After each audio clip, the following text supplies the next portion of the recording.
Good morning, X. I should be live. I'm going to check real quick because I've messed that up before. But good morning. We have a big day ahead of us. Zeta announced partnership with Palantir. Sure, you guys have already seen that. Not breaking any news there. Good morning, X. Yeah. I should be live. We're good. Let me know. Make sure everything sounds alright. My mic's kind of far. That's on me.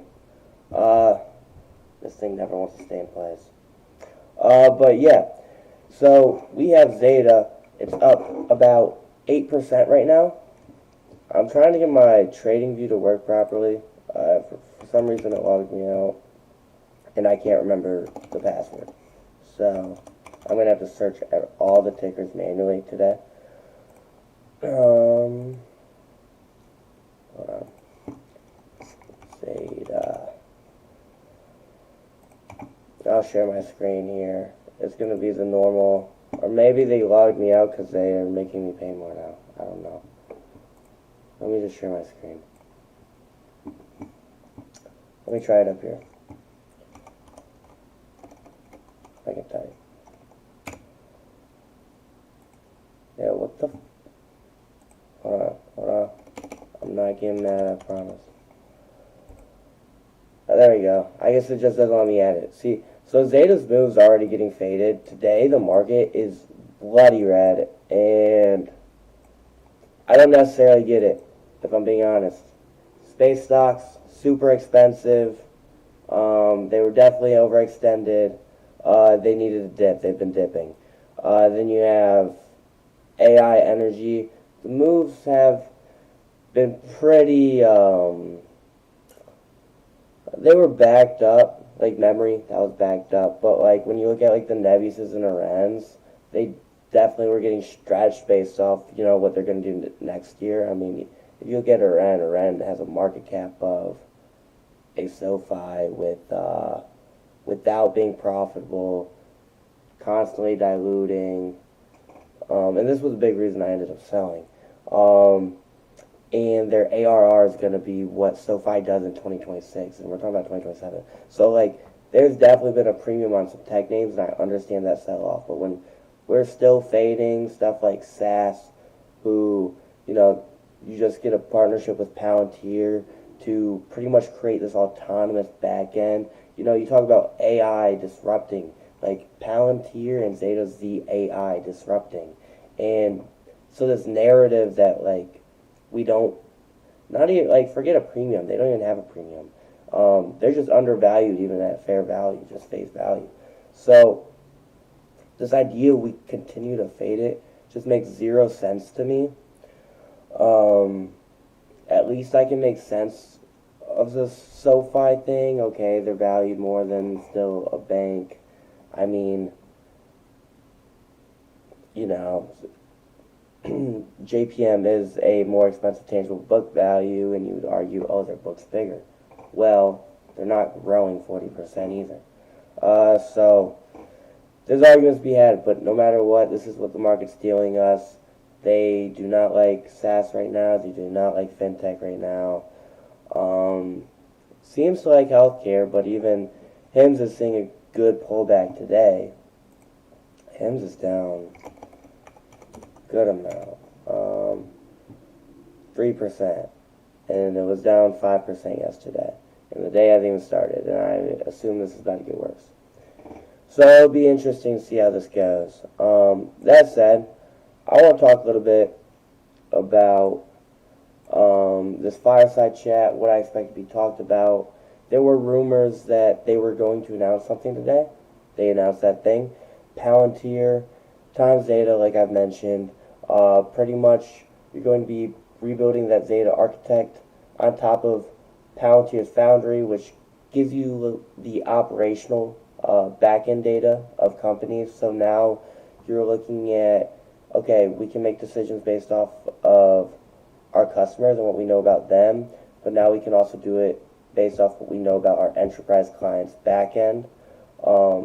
And this just lets you do more precise targeting, essentially. It autonomously kind of runs your system, or not even kind of, it does. Because when you know inventory margins, scheduling, delayed, you know, what's the word I want? I can't think of the word I want. Delayed, like, sending of packages. I can't think of the term. I feel stupid for not thinking of that. But when you can make decisions off that, and then what your customers' needs are, and like when they would need the product, like let's say we can't give this to you until 5 days, but you know your customer needs it now. You know, it doesn't make sense to waste that ad spend, because it could be something like, oh, they need it for class or something.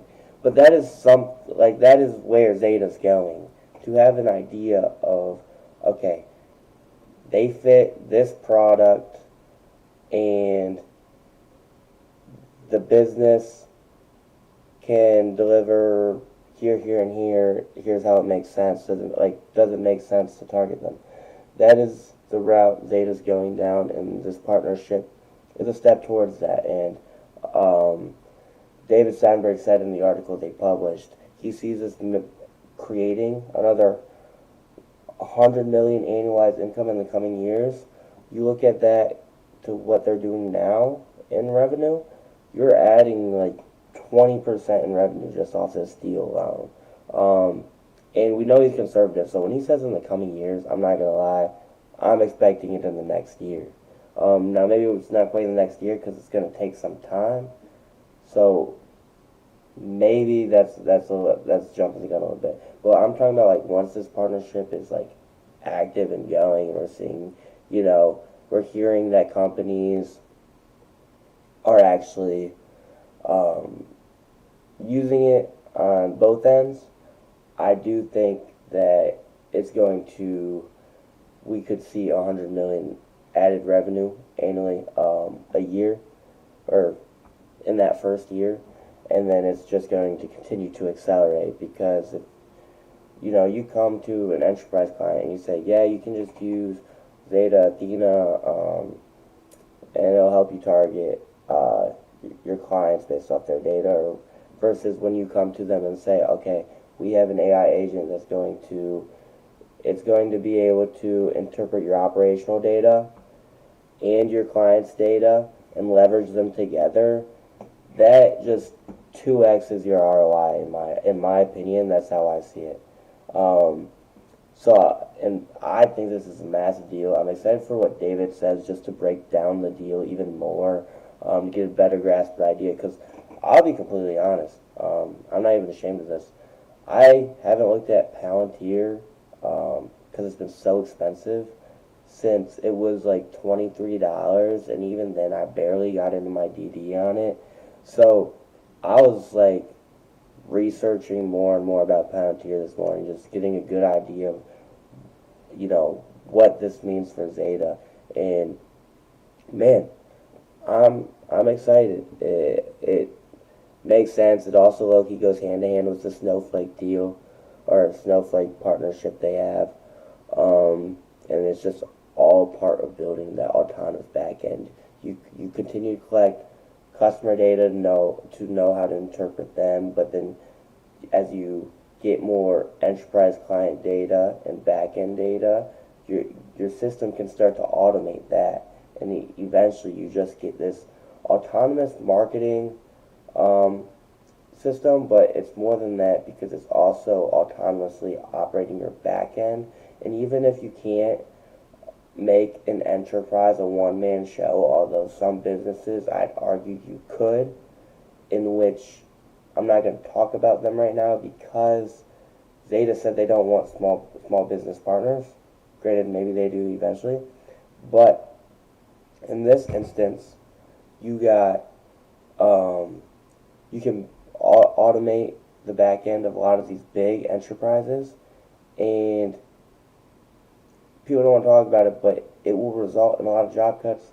But it also can add to making workers productive somewhere else. So it will be interesting as times develop how they pivot, because if you have a system telling you how to operate the back end step by step, or it can even do some of the action for you and you just need to check the boxes off, that can cut a workforce in half, if I'm being honest. So it's going to be interesting as these how times develop. But that is something to keep in mind, and it's something the market's going to worry about. But I do think there's still fields in which there is a lot of job demand.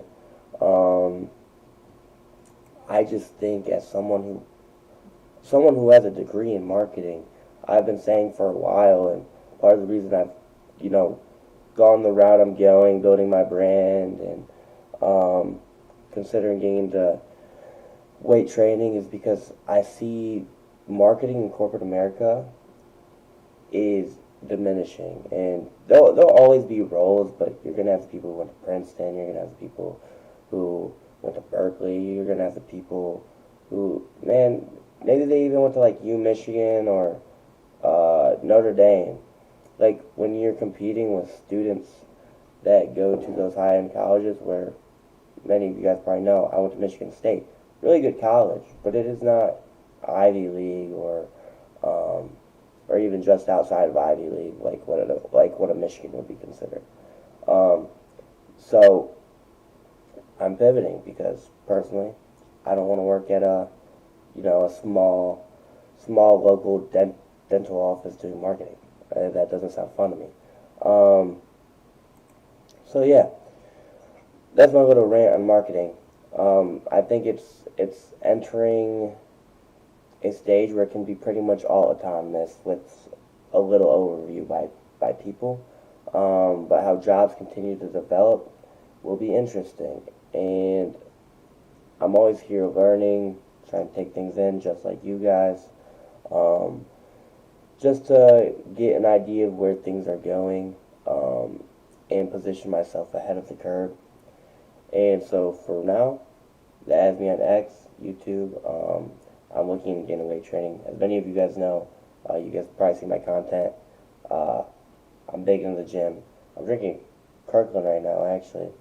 For everyone who's into the whole energy drink thing that's been going around X, I've been drinking the Kirklands lately.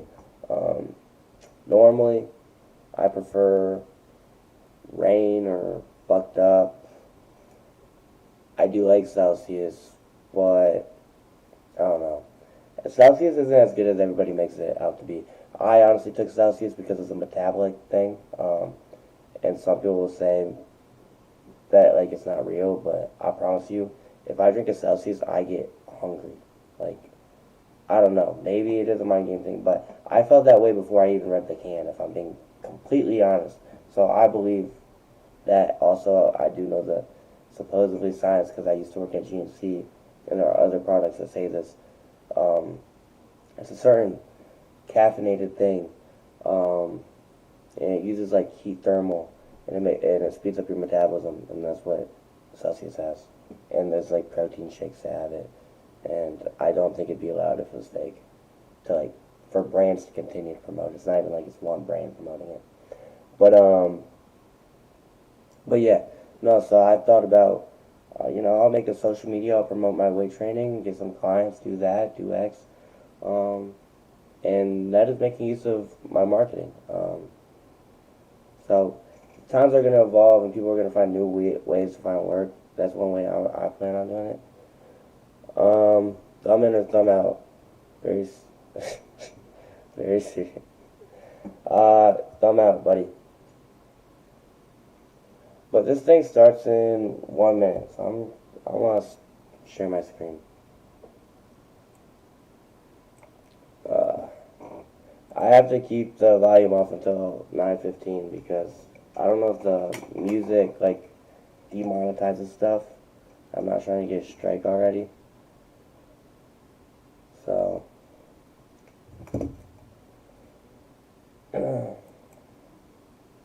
I've just been yapping.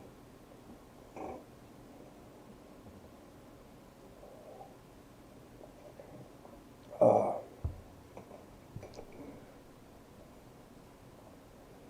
You see the did you see the Zeta times Palantir partnership? They're partnering to autonomously run the back end of enterprise marketing systems. that is why we are live today. This thing should be starting now, but it's still music.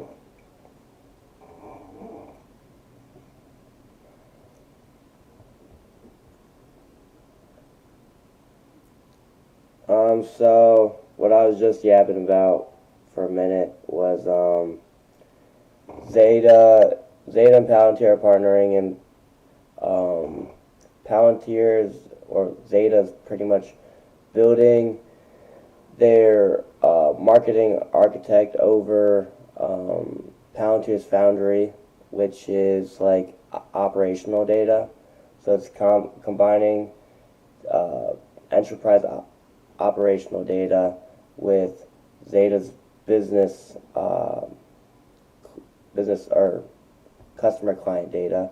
So you're combining consumer data for marketing targeting or market targeting with the operational data, so you can make decisions off of you make decisions based off like margin, inventory, and then also what the client's needs are, what they want, and then make a decision for the business itself and say whether it makes sense to target them or whether it doesn't. So it's really taking this marketing thing or this AI marketing thing to the next level, because now instead of just making decisions off your customers, you're also making decisions based off what's best for your enterprise client to leverage decisions or marketing decisions. And eventually, as I was saying, this is going to lead into Zeta running. It goes with the business intelligence they're going for. Eventually, Zeta is going to be running the entire back end of these enterprise clients, and it's going to be as simple as a few people looking over it and just check marking like what actions to do, and just making sure that pretty much the AI is not messing up, which I believe is going to lead into a lot of layoffs, but that doesn't mean more jobs aren't going to come about. But marketing in general, it's becoming a hard field to get into as a professional, especially with no experience. But one thing I'm learning is these fireside chats, they're always behind. It's 9:18 and this thing hasn't started. And how are you doing, Russ? Are you okay, buddy? Oh boy, the dog's sick, I think. Come here. What do you do?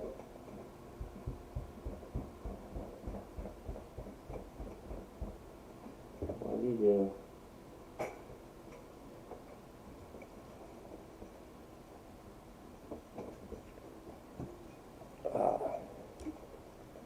You eat something?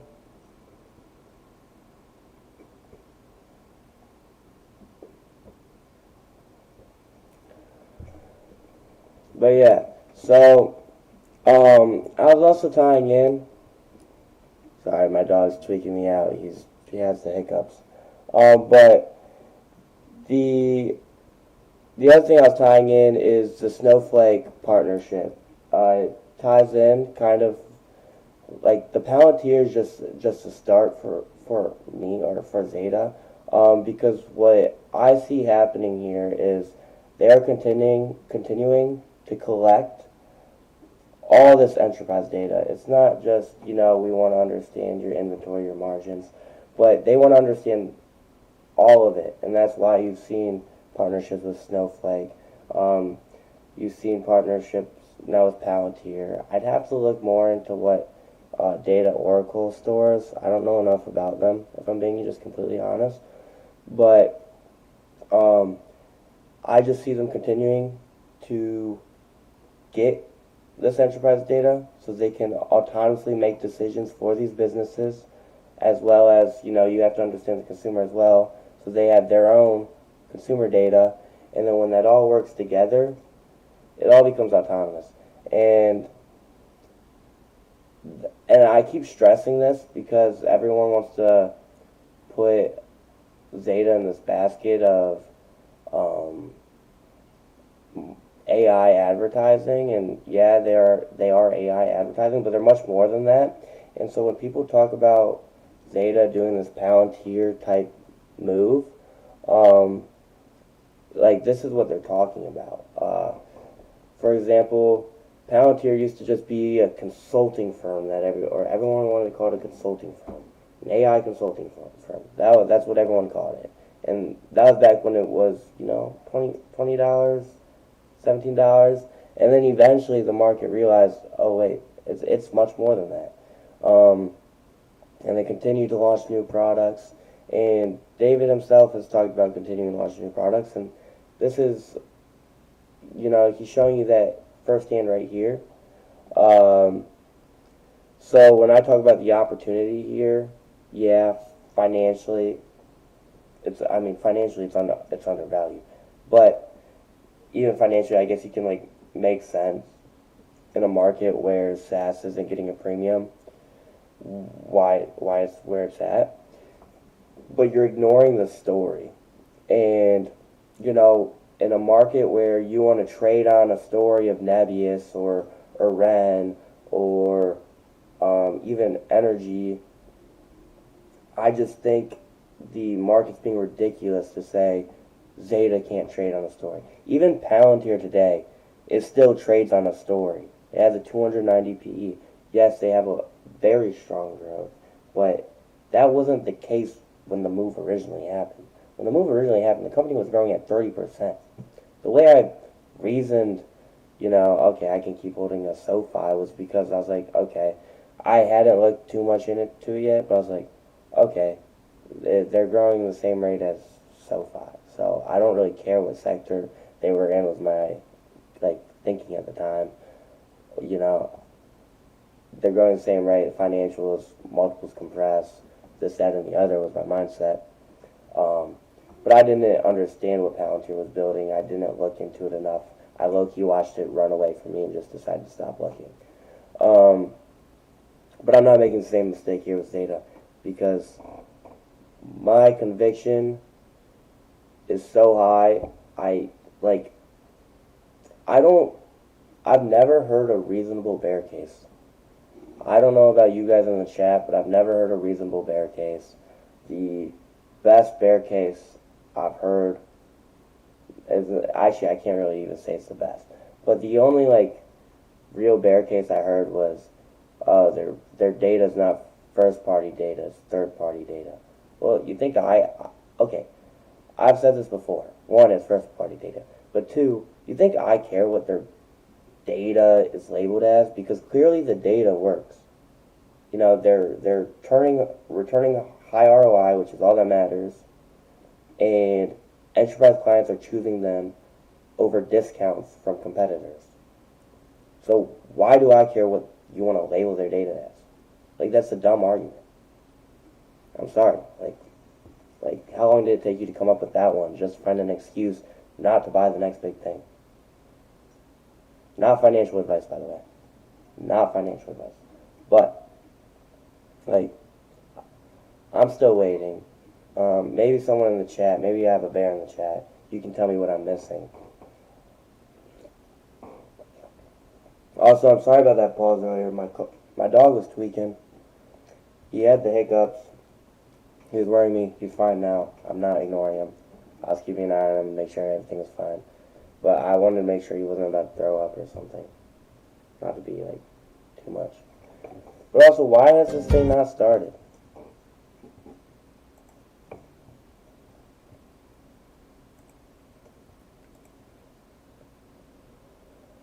Oh.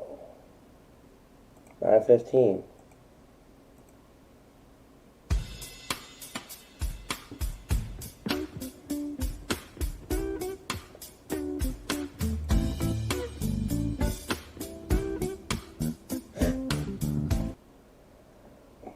I do my best, Molly. I do my best.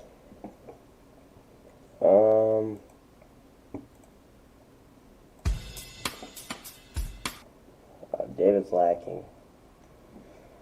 I always start these things early because I'm like, okay, I can yap for 15 minutes and then it should be starting. And then it never starts on time. And then I find myself yapping for 25 minutes and you begin to run out of things to say.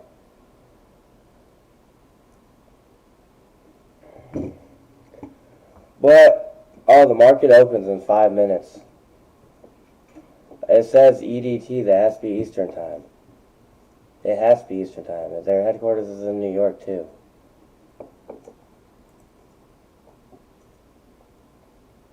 I don't know why there's different time. Like, you know how like they abbreviate Eastern Time EST? I don't know why they also do EDT, but I swear they're both the same thing.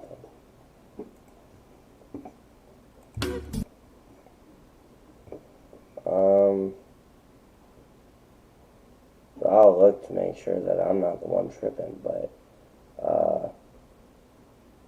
what time is it in EDT? Yeah, 9:26. So I don't know.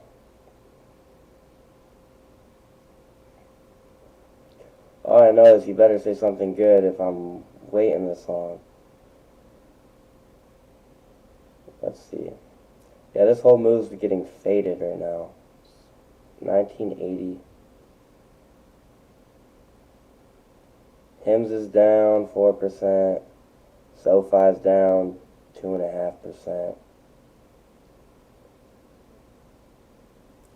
My portfolio is down 1.7% at the moment. But my options haven't updated. Once my options update, I should be green. So, we'll see what that looks like.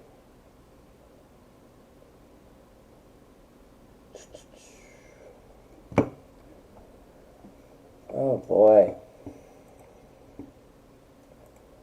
I'm gonna have to put a time limit on this thing. Like, if it's not going by 9:45, I just gotta say, screw it. I tried. Because this is kind of getting ridiculous.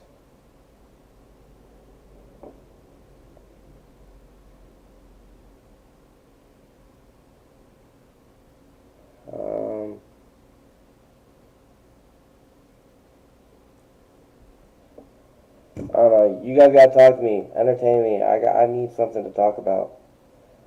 I don't know. Well, let's see what SpaceX is doing right now, actually. Or just space in general after what happened yesterday.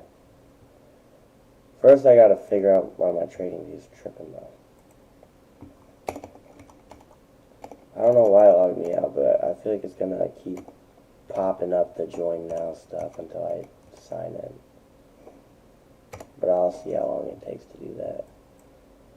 So SpaceX down to 151. I expect that to tank. It's almost below its IPO price now too. You got ASTS. It's down a little bit. Oh, let's see what oil is, because that's the one thing I don't get. Markets are tanking, but oil's been down. And like, yes, it hasn't hit the supply system yet, but I have it right here. Yeah, oil's down. Oil should, I mean, I don't have the MA lines on, but it should be under all of the MA lines now.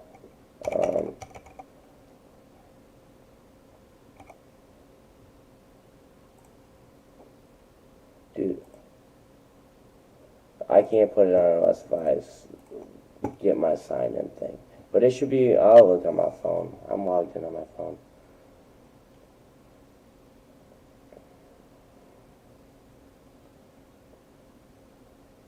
So yeah, oil's under all of the moving average lines now, which means, you know, it has a very bearish chart. We have oil flowing. I don't know why the market's collapsing. It doesn't make sense.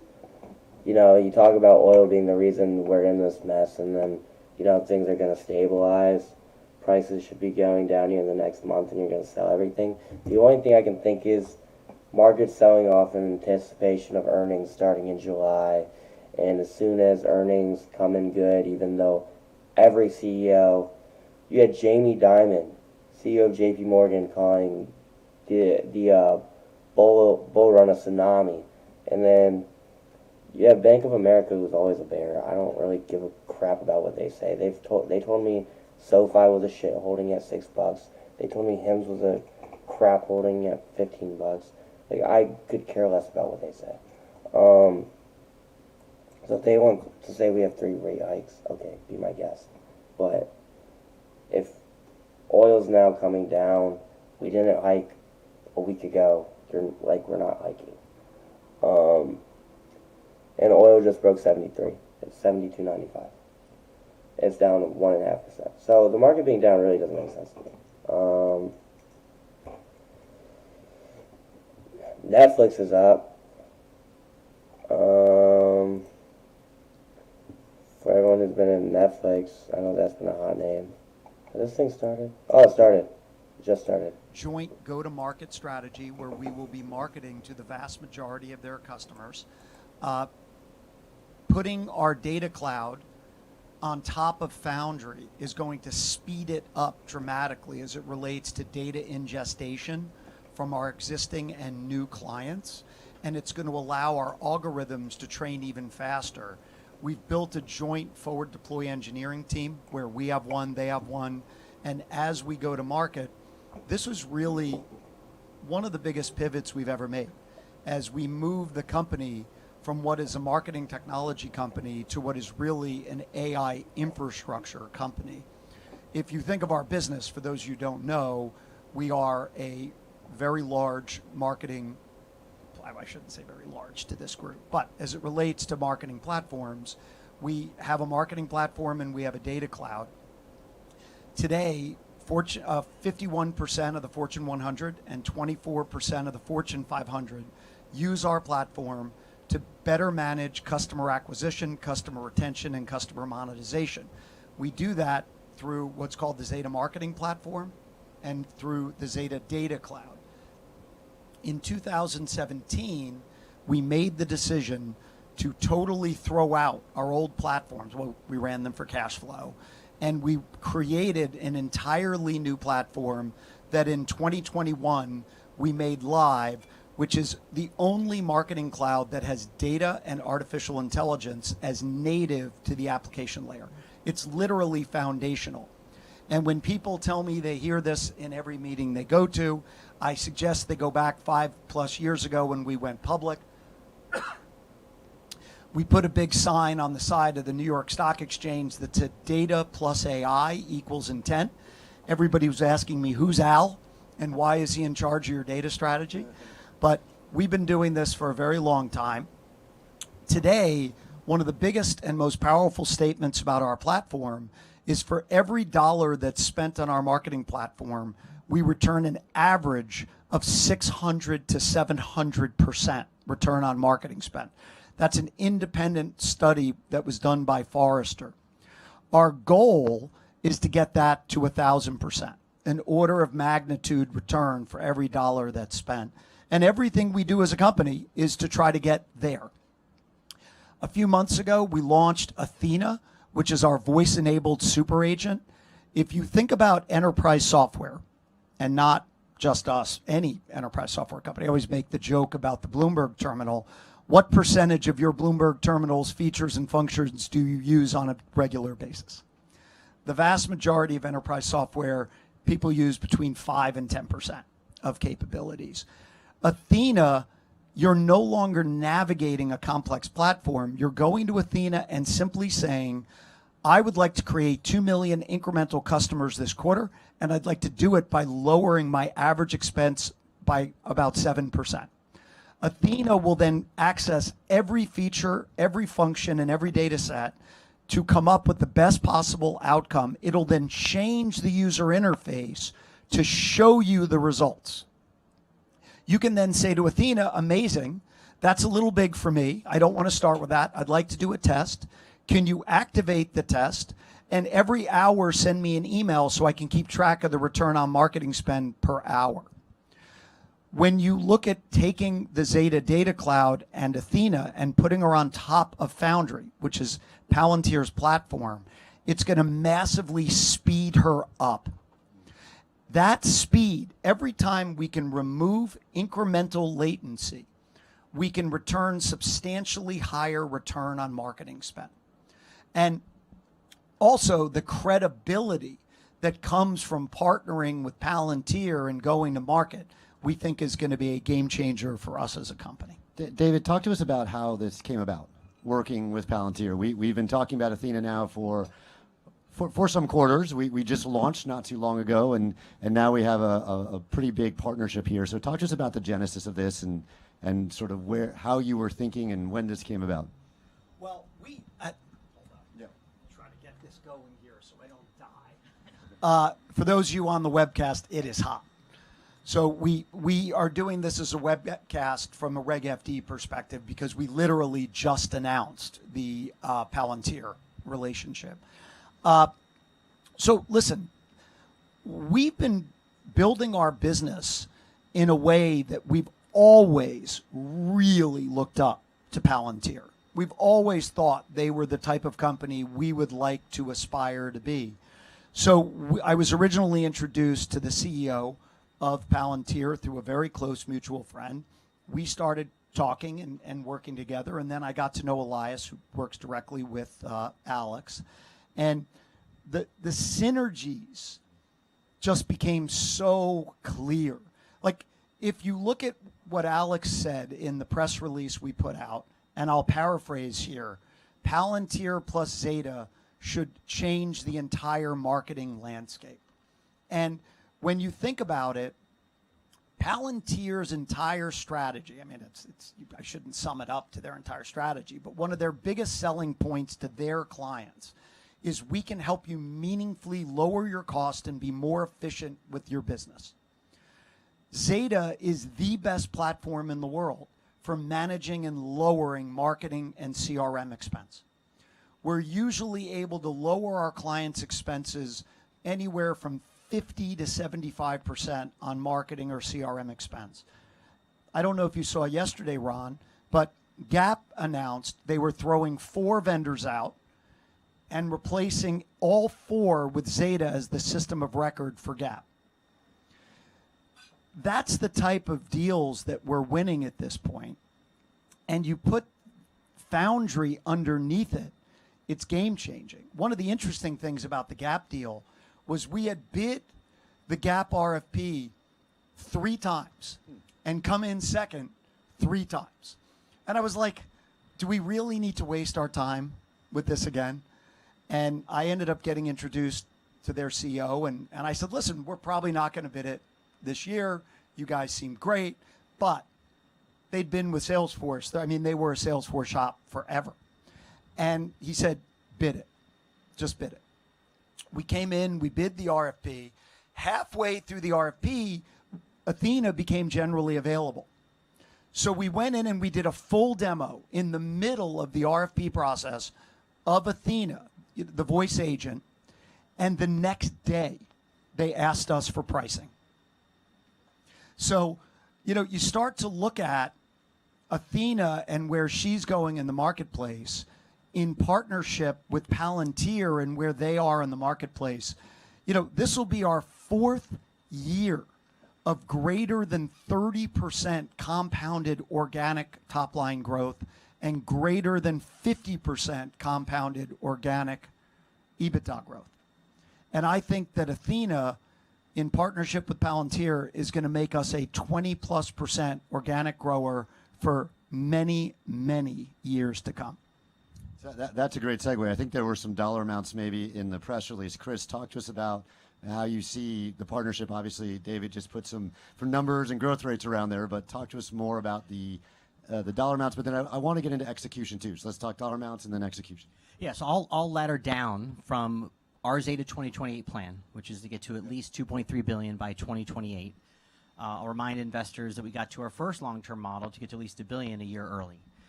Integral to the current long-term model we're operating in is partnership expansion. We've announced a number of partnerships over the last several months, this being the biggest in our history. But those partnerships being a vehicle to not just get to that long-term model, but to get to there faster. David had mentioned in the press release, we see this becoming at least a $100 million business over the years to come annually, and there's joint selling incentives and partnership to drive that type of outcome. So let's talk about the process to get there then. And dollars will be dollars, but talk to us about, we just had the announcement. Athena is 3 months old? Yeah, it's crazy. So it seems like quite a catalyst, and we just talked about Gap. But Yep. Davis, talk us through the implementation process from here on out. What can we look forward to? So one of the big questions that, I've been asked in the last hour, so it's not like I could say we've been doing this for a long time at this point, was, is this going to mean to a meaningful increment in expense this year? The answer is no. In fact, we were able to move budget from other providers to Palantir to have it be neutral this year, and we think this will help us lower operating expenses further starting next year and out. Based on, we've been obviously building this for quite some time. We're announcing it today, but I think we will have this live by the end of the third quarter of this year, and we're targeting even sooner than that. And we've already really, at a very high level, started identifying customers we want to jointly go to. And I think the joint go-to-market strategy is going to be a real game changer for us. The other thing that's really important to note is when we turn it on, our existing, as of the end of Q1, 189 super scaled customers will all benefit that day. The speed in gestation, the model speeding up, Athena's capabilities speeding up, will all be available to every client. That's great. That's fascinating. As we think about that scaling up, I wanted to ask a little bit more. Just, I think you said, David, when we first started this webcast, speed will drive greater usage of Athena, and we just talked about OpEx maybe going down with the scale. Speed drives greater return on marketing spend, which drives greater spend on our platform. So talk to us about the speed aspect of this. So right now, we are probably the fastest you can get out there in marketing, because we're the only one that AI is native to our application layer. Everybody else has to step out of their platform through an API to an algorithm to do a query. Then the algorithm steps through another API to a data repository to draw data, back to the algorithm to create intelligence, and then it informs the platform what to do.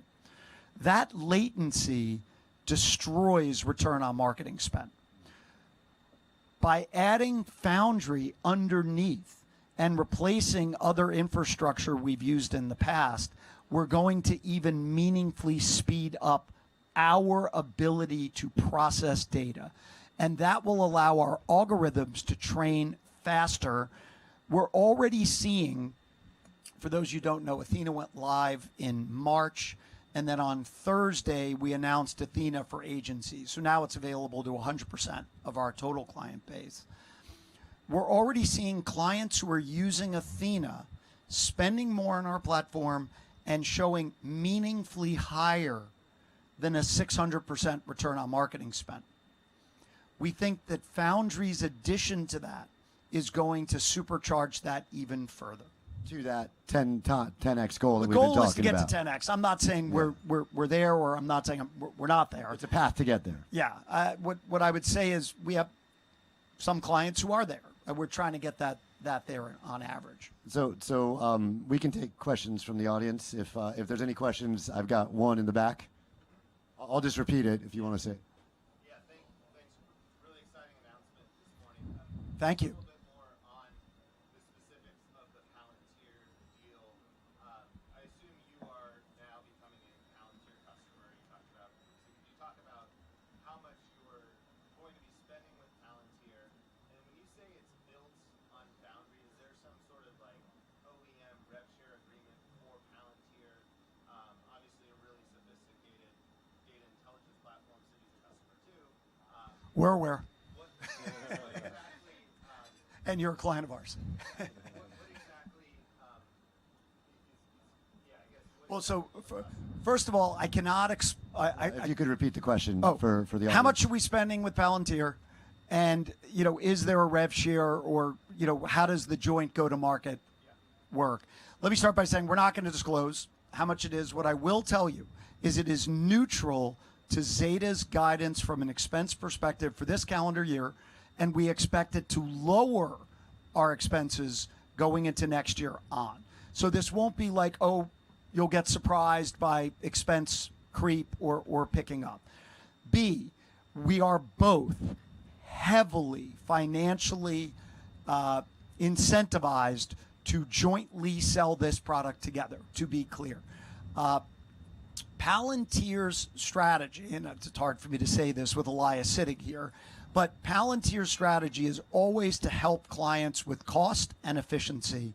Today, and I think one of the things Elias really liked about it, I know one of the things Alex really liked about it, is you've got a $1 trillion TAM that's effectively opening up to the Palantir Zeta partnership, that we can go in together as partners and say to their enterprise clients, we can help you meaningfully lower one of your largest costs as an enterprise while simultaneously increasing quality.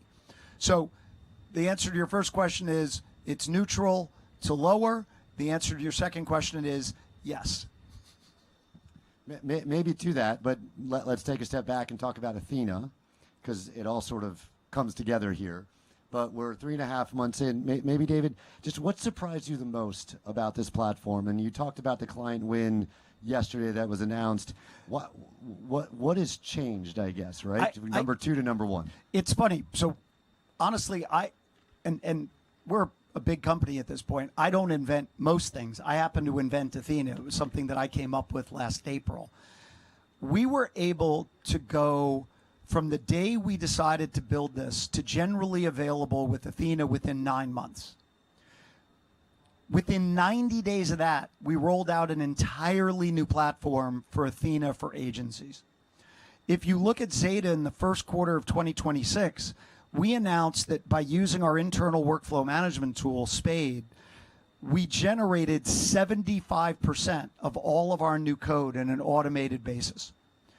The goal with Athena is to become a full operating system and to truly become the infrastructure that runs artificial intelligence for our clients. The Palantir deal is mission critical to that. Now, to actually answer the question you want me to answer instead of the question I wanted to answer, the thing that surprised me the most is the reaction from people. Because I've been so intimately involved in the creation, or what we call the birth of Athena, you see the little steps. Every day it gets better. And all of a sudden, somebody sees it for the first time. Winnie and I did a demo for somebody yesterday, CMO of a very large company, and he was literally like, this is the greatest thing I've ever seen. He's like, this blows me away. And I was like, great, you should move all your budget to us. And of course he started laughing. But we'll start with a test and we'll move up from there. But human reaction to Athena is the thing that surprised me. What didn't surprise me is people who are adopting it are spending far more on the platform. And enterprise clients that are adopting it are showing amongst the best return on marketing spend we've ever seen. But that didn't surprise me. And we've left 10 minutes in this fireside for Winnie to do a demo for your team. Great. Are we at that level now? I think we have until 5 after, but Okay. but just know that we've got that ready to be queued Winnie up. is going to do a demo of Athena so you guys can get a little taste of what she looks like. So we've got maybe 5 more minutes of Q&A and That gives us 12 minutes. 12 minutes of Q&A. Okay, great. So maybe last one on Athena. I believe what was interesting is that I think every beta customer became a multi-use customer when you were doing it. And so what we're trying to understand is how adoption goes forward and monetization of Athena. And I might have this wrong. Are we monetizing Athena now, or where are we on No, that? we're monetizing Athena okay, every great. moment of every day. I mean, the way Athena works is instead of charging a modular fee for her, we are letting clients use her as a tool inside of the platform. Let me give you some interesting statistics. A number of years ago, we rolled out our first ever voice interface. It was called Zoe.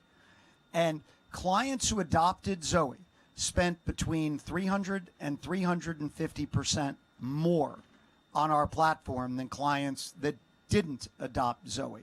Now, I'm not suggesting all of our clients are going to adopt Athena. We're going to grow by 350%. But what I am suggesting is clients who utilize her are not just spending far more money in utilization fees, but they're using multiple use cases. So for those of you who don't know our business that well, we have three main use cases, and it's pretty simple: customer acquisition, customer retention, customer monetization. For the end for companies. For enterprises Right. and agencies. Right. Yep.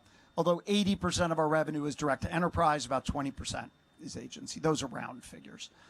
Bottom line, what we found was clients who use multiple use cases, and we were pretty siloed for a while because we were selling that way. We've now broken through the silos, and when customers use multiple use cases instead of one, the data trains the algorithms substantially more effectively. So the data that informs customer acquisition further informs retention, which further informs monetization, which further informs acquisition. We're seeing a massive uplift in return on marketing spend for clients who adopt multiple use cases. We call it, as you know, Ron, one Zeta. And then last year we hired a gentleman named Ed C. Ed was the head of McKinsey's global CMO practice. So we stole Ed away from McKinsey to become the head of one. We call him Chief One Zeta Officer. I think his technical title is Chief Growth Officer. But with Athena, Athena does the cross-selling automatically. So if you're using a use case around customer acquisition, you might say, Athena, I'd like to drive 2 million incremental customers this quarter. I'd like to do it in an average of 7% savings on a cost to create a customer. Athena will walk you through that whole process. At the end of the activation, so you'll say, please activate that. Athena will then say, by the way, do you know that I've identified 700,000 of your existing customers who are in process of churning off your platform to your competitors' products?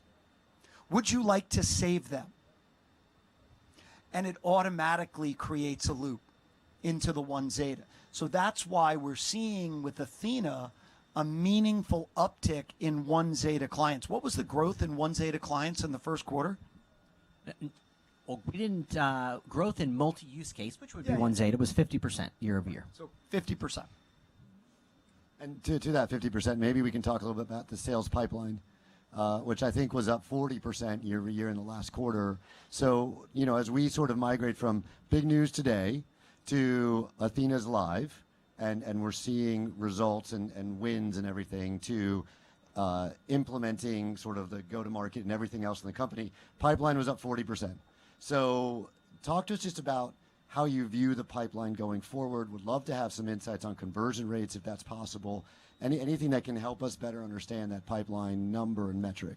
Yeah, as you said, our pipeline is up, and that's our model, frankly. We have quarters where it's up 30, 40, 50, 60%. This was indicative of what we've been seeing. We'll often get the question from investors, how is the market reacting to a tougher macro or choppier macro times? When we look at our sales pipeline, and specifically the industries that are closest to consumer discretionary wallet, they're our fastest growing industries, growing even north of 40%. Well, and I think that's because we're a cost savings. Right. So when things get choppy, clients actually grow with us. I'm sorry. Yeah, Chris. no, and they become far more data driven. What we've also found, while the longer term benefit of Athena is higher ARPU, or higher usage, which then translates to revenue, what we're seeing at the top of the funnel, Ron, is better conversion. So it is an accelerant to the sales process, as David mentioned with the Gap, but with many other enterprises. Putting Athena as a demo at the very first step of the sales process, which is probably a good jumping off point for Winnie, is a conversion factor that is allowing us to accelerate time to close.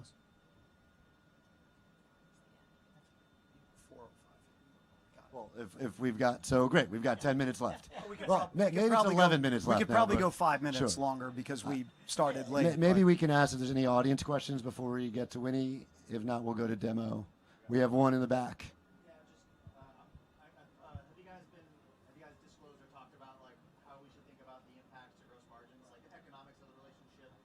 this show up even in your numbers, like, or is it something that will only show up once customers start using it? Like any kind of thought process there? Yeah, I think, I mean, as we're going to get it live next quarter. It's not currently in our projections at all for this year. So it could be potential upside, maybe, maybe not. Next year, I think it's going to be very additive to top line revenue, and the revenue should come in at a very comparable gross margin to our other gross margins. Maybe slightly higher for a few reasons, but it will not contract. It'll lower OpEx, as David mentioned. We'll get synergies off of it, which then translates to better free cash flow and adjusted EBITDA margins year over year. All right. Well, with that, thank you for the questions. Maybe Winnie, take it away. Great. Thanks, guys. We're going to switch over to our demo and showcase. I'm going to be navigating on my laptop at the same time. So I'm Winnie Shen, EVP of our Data Cloud. We've been doing a ton of these demos here at Cannes, as Das mentioned. Some really great resonance with our clients.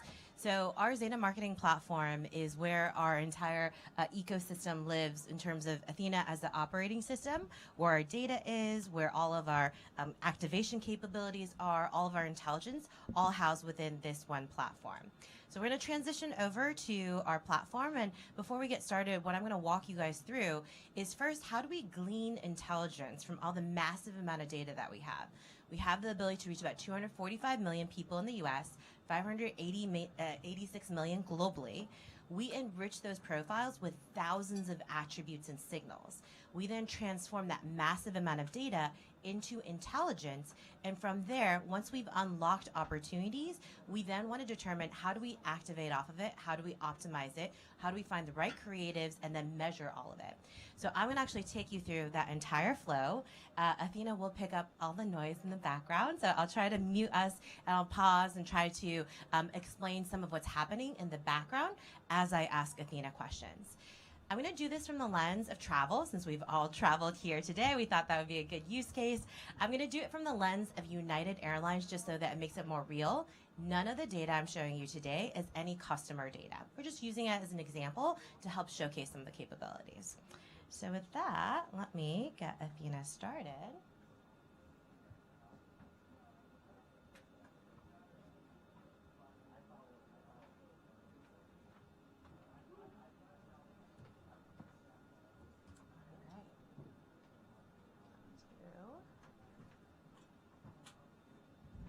So for those of you who don't know, while we're setting it up, today our proprietary data cloud has 550 million people globally opted into it, 245 million Americans, with an average of 5,000 to 7,000 data elements per person, which includes demographic, psychographic, transactional, credit score, behaviors across 5.2 million publishers that have embedded our technology as a first-party component of their tech stack.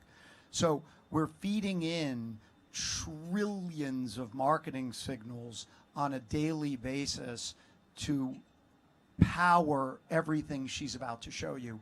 All of this data is 100% proprietary and has never been shared with a large language model ever, nor will it. We do not sell our data to anybody at any price at any time.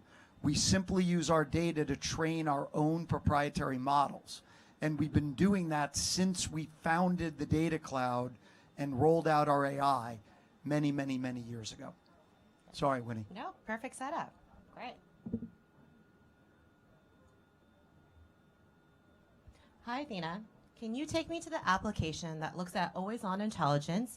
And I want to look at comparisons in online travel destination research, comparing United Airlines intenders versus visitors versus transactors.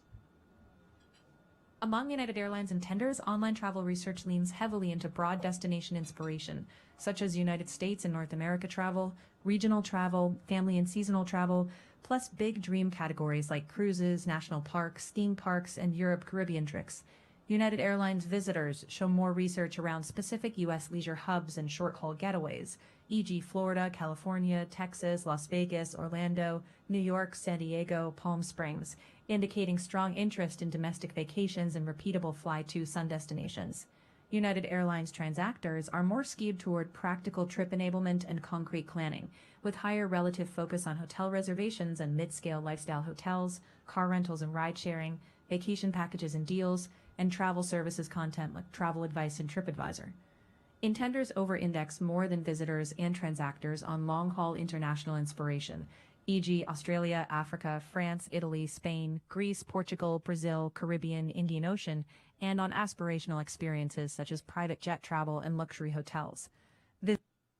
So this first part, she basically has compared 3 different reports all in one conversation. That meeting Das referred to, the reaction was, that was just a day's worth of work that we just compacted into a few minutes.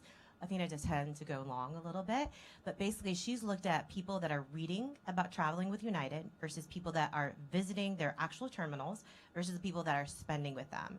She's identified the differences amongst them and identified an opportunity with the international travel. You'll notice that Spain, you guys probably can't see, I will just tell you about it. So from the people in the back of the room, you'll see that Spain travel actually indexes high for intenders. We don't see that with the current people that are actually traveling with United. So I want to pull that forward and see where does that ranking happen in our generative engine optimization. So I'm going to push it forward.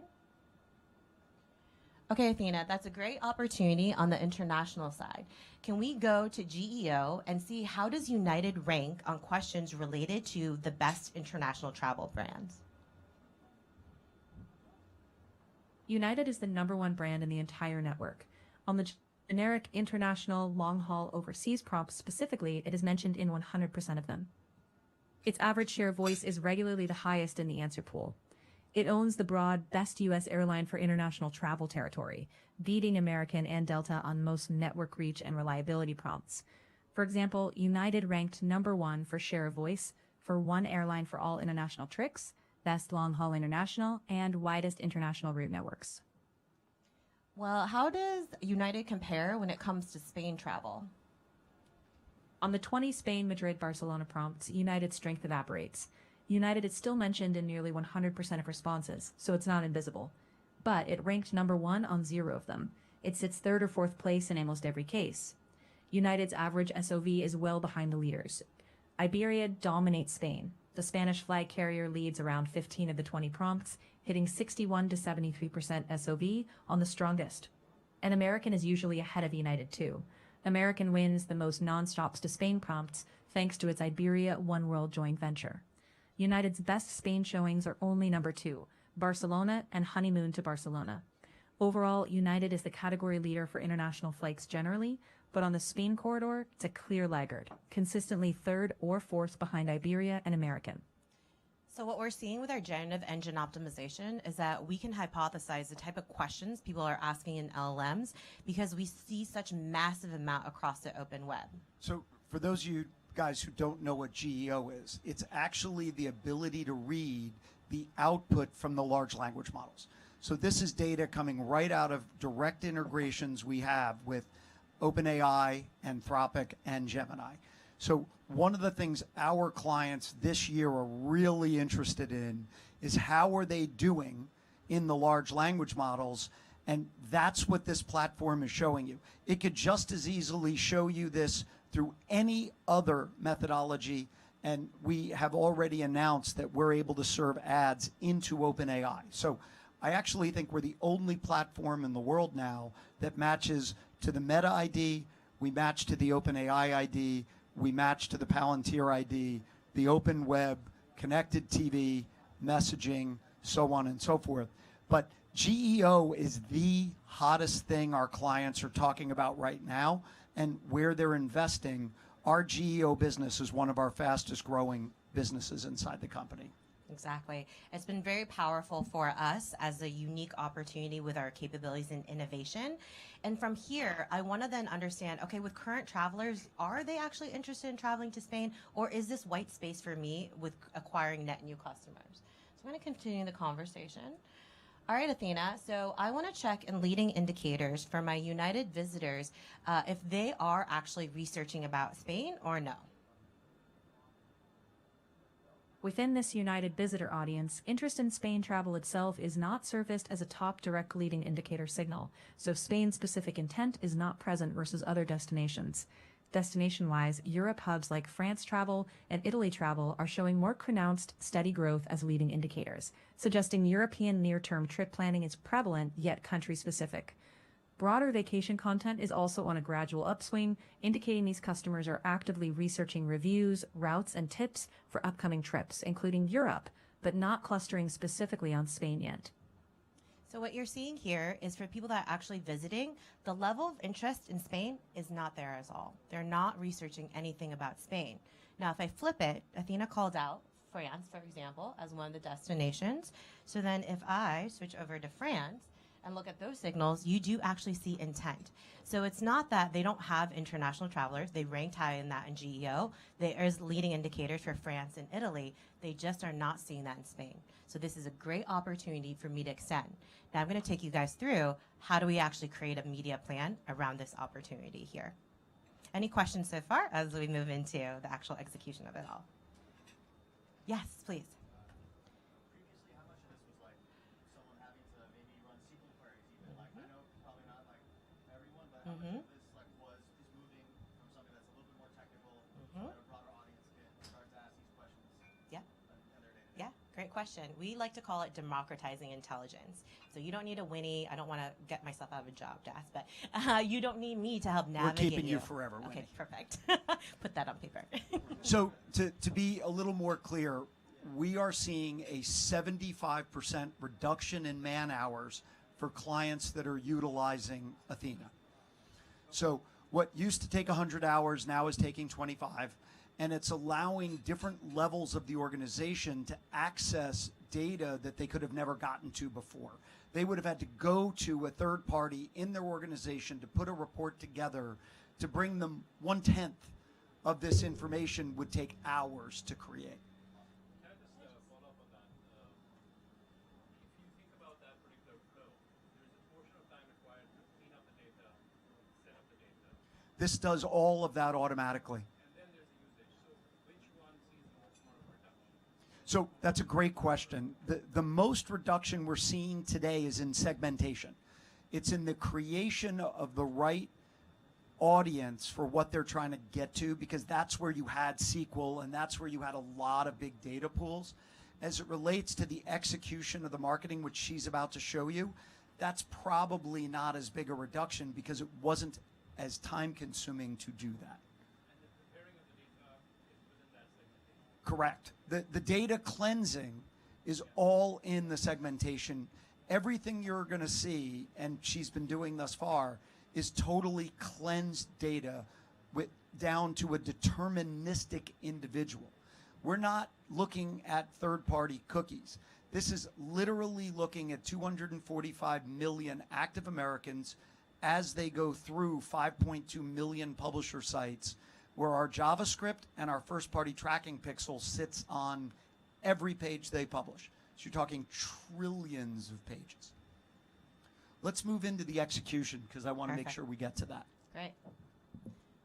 So Athena, I have $1 million budget to actually use with my partner hotel brand.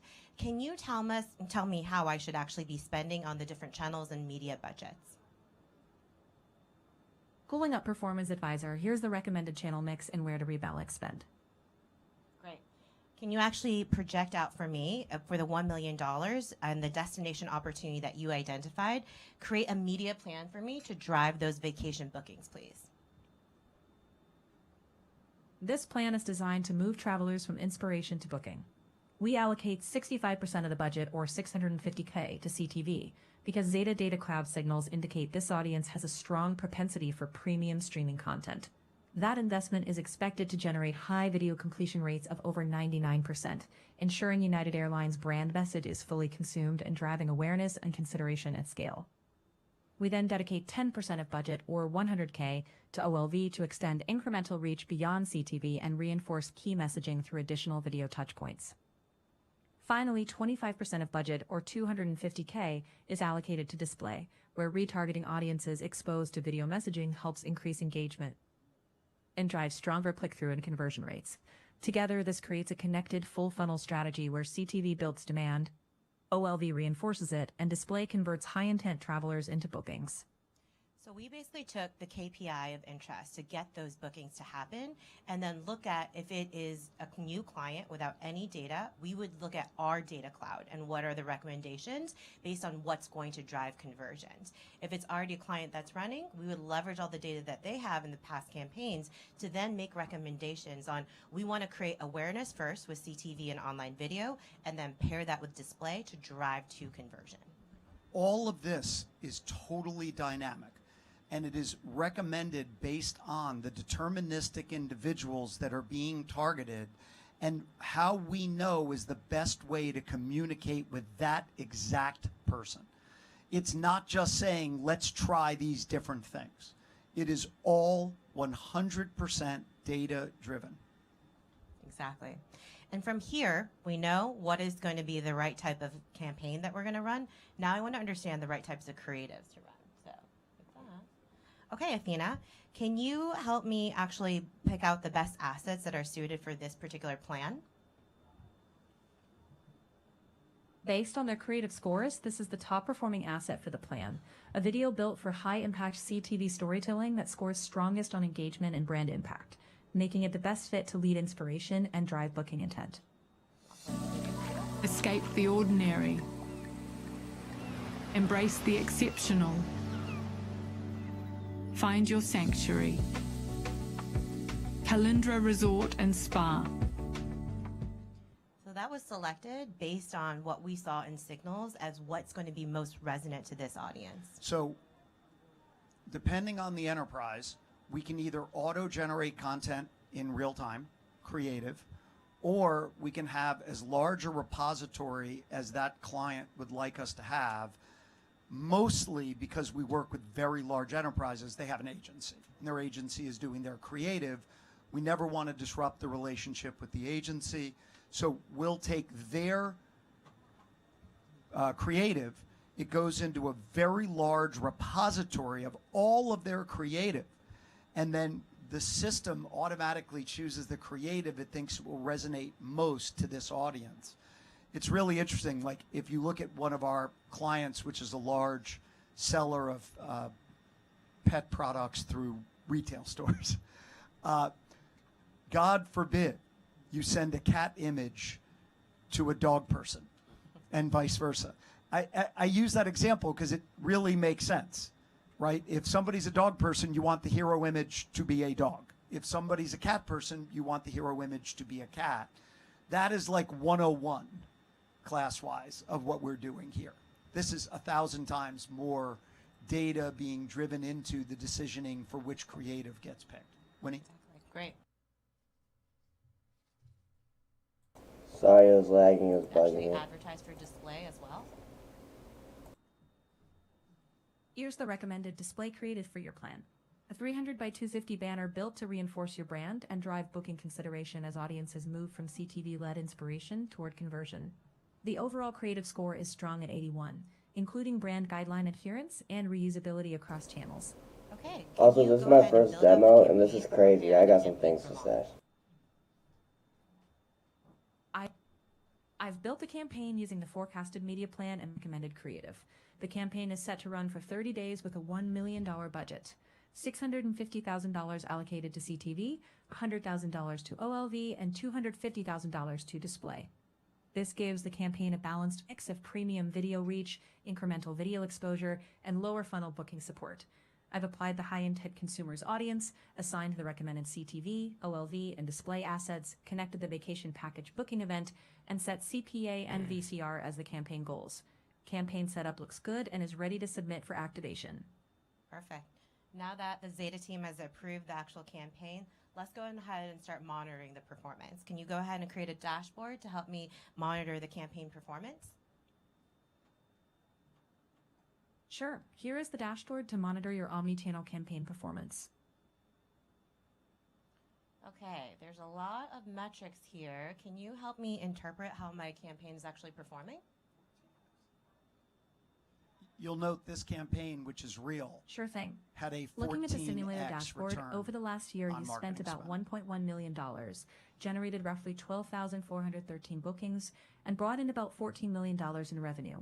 That works out to a cost per booking of around $88.84, a return on ad spend of about 12.77, and an average order value around $1,134. Overall, those numbers suggest strong efficiency and revenue impact.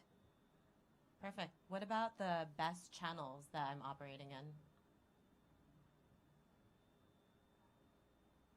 Based on the data, display is your top channel with about 7,965 bookings, followed by CTV at roughly 4,357 bookings. OLV trails with just about 91 bookings. Display and CTV are clearly performing best for you. Perfect. And what about the audience?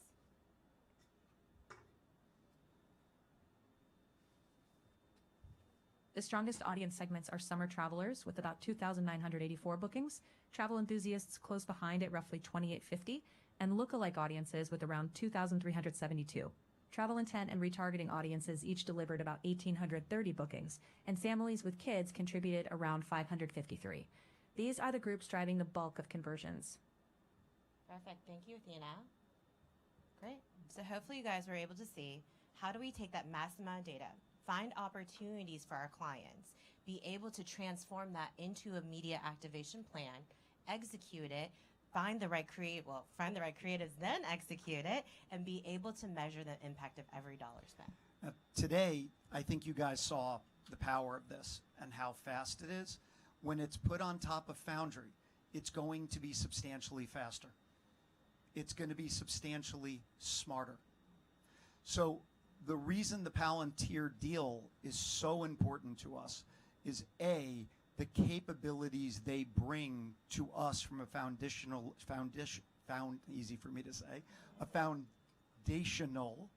level. B, the joint go-to-market, which is going to be very, very powerful. And 3, our real move from being a marketing platform into an AI infrastructure platform. I want to go back to what I said earlier about Athena. 9 months from idea to generally available, 90 days to launch her as a fully agency-capable product. We are turning her ultimately into a full operating system where this data will inform all of our clients' decisioning. Let me give you a perfect example. This is a real example we've already done. A very large client who's a very large hotel chain was trying to figure out where to put their next 500 hotels. We researched, we took every one of their existing clients, we looked at every credit card transaction that they did in every market that they were not. We segmented it to their competitors from a landscape perspective. How many room nights were they consuming from their competitors in a 5-mile circumference around that competitor in markets they did not have hotels? And they made the decision that those markets where they had the most hotel nights for their most loyal customers were where they should put their next 500 hotels. As they've opened those hotels, they're using us to launch the marketing and do conquesting against the competitors and move those consumers to them. That is the convergence of business intelligence and marketing in that case. But when you think of Zeta, we really think of ourselves more as a business intelligence / infrastructure company that shows marketing because it has $1 trillion TAM. So it's something that we've been focused on and we've been working through. You had a question back there, and then I'll go to you. Yeah, about the reference architecture. So it sounds like Foundry is going to get you guys efficiencies and obviously better answers, et cetera. But what were you guys doing typically before without giving too much away? Was it like an S3 kind of architecture on AWS, or how do you guys? Yeah, a lot of AWS. Okay. And by the way, we love AWS. We love Snowflake. We love a lot of our existing vendors, but we have moved some of the spend we were doing with others, or spend we expected to increase, to Palantir to replace those vendors in our tech stack. Did you have a question? Yeah, I just wanted, can you help me just understand the impact on the partnership with OpenAI, both on how OpenAI's advertising is rampant, but also how it fits in with this multi-modal Athena? The question is, how does Palantir affect OpenAI? It's not going to affect it in any way other than today we use OpenAI to be the voice engine for Athena. The reason that's important is every time an individual enterprise or agency individual uses it, it gets to know them better. So it really begins to understand inference in addition to just what you're saying. Okay? So when we put Athena on top of Foundry, they'll stay independent, but the data that's fed to Athena will move much, much faster. And there's no problem there. As it relates to the advertising ramp of the OpenAI relationship, it's ramping as we expected it to. Everybody's right now trying to figure out how to do it. This is very emblematic of a number of partnerships we've started over the years. It actually reminds me years ago when we helped to build the API that helped a little company called Meta get into the advertising space. And I think it's one of the reasons we're the only platform that I know of that matches the, our ID to the Meta ID. And Meta, of course, is an amazing company and been an amazing partner. But when they first started, they were trying to figure it out. So we're seeing it ramp nicely. We have a lot of demand for it. Enterprises want to be in it. They, I think a lot of it's sort of the new and cool factor. So we're super excited. I think we're the only platform that is partnering with OpenAI both ways. Let me go ahead. Just on the comments earlier about reducing this, like Palantir providing cost savings for you, In out years, we're not suggesting this year it's going to lower cost. is the like system and other technology spend consolidation, is that more application SaaS vendors, or is it more like we're talking about this data infrastructure layer? Yeah, we don't consume a lot of SaaS-based technology because we are a SaaS platform, right? And most of our architecture is our own. The only time we've used third parties in the past has been around cloud compute, primarily through either AWS or Snowflake, which, by the way, we've openly talked about our partnership with Snowflake, and I think it's pretty well known we're an AWS shop. Although yesterday, when Gap announced that they were making us the system of record, we're doing that in partnership with Google Cloud. We're totally sort of, I don't know if Switzerland's still considered totally neutral, but we're very much like Switzerland in that we're trying to stay very, very neutral. The reason Foundry made sense from a migration perspective was the quality of their architecture. And quite frankly, a lot of their architecture maps really well to our infrastructure today.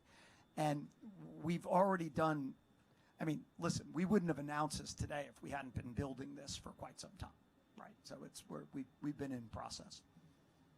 Let's ask, and some of the holding companies we mentioned, they say they're still cautious about building tools, going to using Great. not going using the LLM data. Just Well, we don't feed our data into any large language model ever, nor I believe any of our enterprise clients would allow us to do so. And so we totally agree with that. We're only using OpenAI as the voice interface for Athena. She never sees the underlying data. She's seeing an output that's coming from our data cloud. By way of example, everything you saw here, you could have navigated through our platform using a keyboard a few months. I mean, you still can, if you could figure out how to do it. So none of the output or none of the underlying data goes to the large language model. so this could there be a risk of like a kind of iOS model or moment where you have to have a big opt-in and there's a big change? That's the pushback that they were saying. So when iOS moved to a no cookie system, our growth that year was only 62%. So, we don't rely on third-party systems to track people. So we do not fear that type of a thing. When people say to me, what are you most worried about? It's a data breach. For a company like us, where 51% of the Fortune 100 are trusting you with all of their data, if you have a breach, trust could be lost, and that's where you have a major problem. So what do? Our network operating center operates on 4 continents, 24/7, 365. Our head of data security, Dr. Jeff Nimiroff, who has his PhD from the University of Pennsylvania, used to help to run all data security for eBay before joining us, has designed a siloed data system with 28 different silos. Each of one has a different encryption key to connect the PII to the different data points, and we invest very heavily in that. The other thing that Foundry gives us is another added layer of data security. It's one of the best data security platforms in the world, whereas a number of our other competitors, our other partners, didn't have that layer. Did you have another question? Last one was going to be, I think early on when we saw like TikTok ads, it was hard to kind of predict how big that was going to be. Yeah, and we partner with TikTok, we partner with Snap, we partner with Meta, we partner with LinkedIn. That was the premise of the question, but really I wanted to know, based on what you're seeing with the LLM ads, some of the returns, some of the kind of like the, I guess, economics, but like kind of the performance, the experience, how would you compare that to what's out there in the market? Well, it's hard to compare it to TikTok because TikTok is so viral, right? You don't get that type of a viral nature in the natural outputs of the existing large language models. That being said, we are seeing very high click-through rates, but we're only serving the ads in a very small percentage of what is a large inventory pool, so it's not going to be a small amount, but we're seeing higher click-through rates. It's still early on the return on marketing spend, to be honest. One last question. Do you want it, Ron, sum us up? Or? Just in terms of the return on ad spend metrics. Well, we say marketing, but yes. In terms of the third-party verification of those numbers. It comes from Forrester. This is a Forrester independent study that they published showing that the average return on marketing spend was an average of 2.4 to 2.7 times, and we were at 6 to 6.5 times. We were more than 100% higher than number 2 in their study. And did they give any granularity as to why they thought it was so effective? I don't know. 2 minutes? I have 2 minutes. You can get the report from Forrester. It's available through them. I personally, I don't recall if they put a narrative around it, but What they did was they actually took a number of customers from different industries, looked at different channels that they were using, and the different use cases of acquire, grow, and retain. And the outcomes in that study by customer ranged from anywhere as low as 4.5, I want to say, to as high as 9 times. by the way, when Forrester named us the #1 marketing automation company, again, 3rd year in a row, I'll point out in the year that they just named us #1, we did not spend meaningful dollars with them as a client. So that's something I always like to point out. We're big fans of Forrester, but I like to be clear about that. They said when putting us the highest and furthest to the right in their study, we take the most complex marketing problems and make them simple. And I think that's ultimately what clients want. You know, the CMOs are always under pressure. They're usually the lowest tenured employee in any CXO suite. So our job is to make them the hero of their own environment and ecosystem and keep things as simple as possible while driving the highest possible return on marketing spend. By the way, what she showed you was not like a demo. This was like a real interaction with the platform. The outputs are from a real campaign that ran, and you'll note that it was 14 times return on marketing spend. She did not cherry pick that. We have a lot of clients who were well above that order of magnitude return. The average is 600 to 700%. It's a great place to end it. David, Chris, Winnie, thank you for the time. Congrats on the big deal. Enjoy the heat, yes.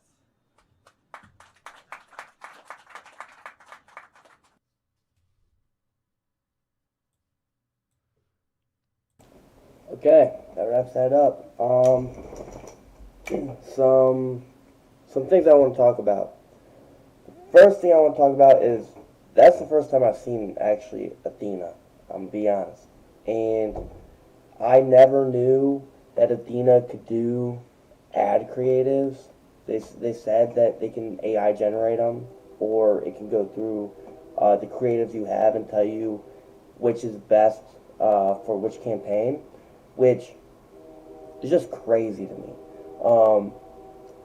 It pretty much, not even pretty much, it in a few seconds gave you a media plan that was best fitted for your target audience and matched it with ad creatives to then be ready to launch. And you can always, if you want to go a little bit off the platform, can come up with your own, or you can decide, oh, I like this creative, but I think we can do it better. You can go and have your ad creative team try and do something better that you think fits better.